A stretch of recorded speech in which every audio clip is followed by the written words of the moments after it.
महान साहित्यकार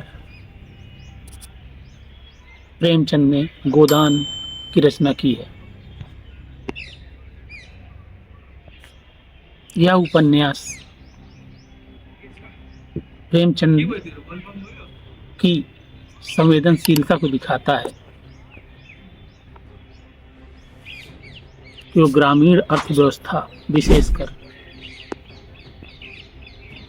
किसानों के सामाजिक आर्थिक पहलू को लेके कितना संवेदनशील रहे। जब देश आज़ाद हुआ तो सत्ता भारतीयों के हाथ में आई। एक सुनियोजित ढंग से रणनीति बन सकती थी कि कृषि प्रधान देश किस तरीके से न केवल आर्थिक चुनौतियों का सामना करेगा, बल्कि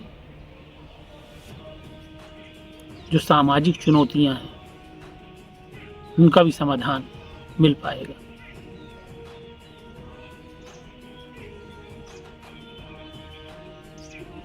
जो कृषि थी वो रजवाड़ों के हाथ में थी, सामंतों के हाथ में थी।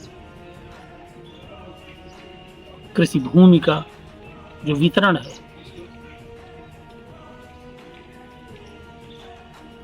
वह परतंत्र भारत में सही नहीं था।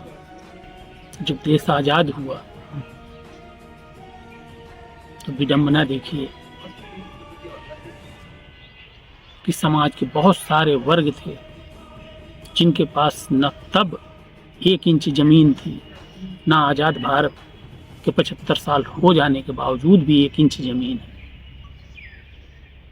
वो तब भी सरकारों के ऊपर डिपेंड थे, आज भी सरकारों के ऊपर डिपेंड है।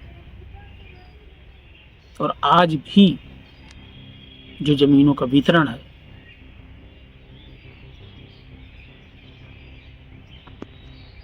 उसे ठीक ढंग से संपादित नहीं किया जा सका। परिणाम यह हुआ कि भारत की लगभग आधी पॉपुलेशन तो कृषि विहीन है, और जिनके पास कृषि भूमि है उनमें से लगभग 80% कृषकों के पास नाम मात्र की जमीन है, वो सीमांत किसान है। जो ग्रामीण भारत है आर्थिक रूप से बहुत कमजोर है, लेकिन भारत की बहुत सारी समस्याओं का सामना यही ग्रामीण भारत करता है। जब भी भारत के सामने बहुत विषम स्थितियां आर्थिक रूप से आ खड़ी हुई। आज जो हिडन अनएम्प्लॉयमेंट उसको भारत में केवल ये सीमांत किसान उसका सामना कर रहे हैं। एक पीढ़ी लगभग 20-25 साल में बीत जाती, नई पीढ़ी आ जाती है। जिन किसानों के पास 1-2 बीघे खेत हैं वो 4 बच्चे हैं, वो गोदान के होरी ही बनने की तरफ अग्रसर हैं।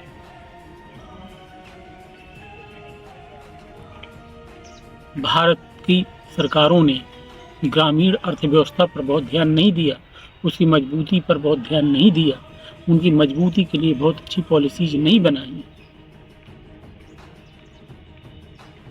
इवन कोल्ड स्टोरेज तक अगर बने हैं या बनते हैं तो उनके हाथ में वो चले जाते हैं जो अरबपति होते हैं, करोड़पति होते हैं।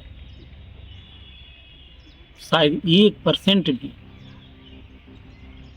ग्रामीण किसान कोल्ड स्टोरेज खुलवा पाने में अक्षम होते हैं।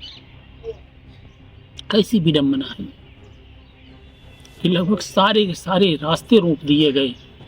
ग्रामीण अर्थव्यवस्था को जो संभाले हुए सीमांत किसान हैं कि आप लोग बस मजदूर ही जैसे रहिए, और मजदूर जैसे ही रहने के लिए नहीं,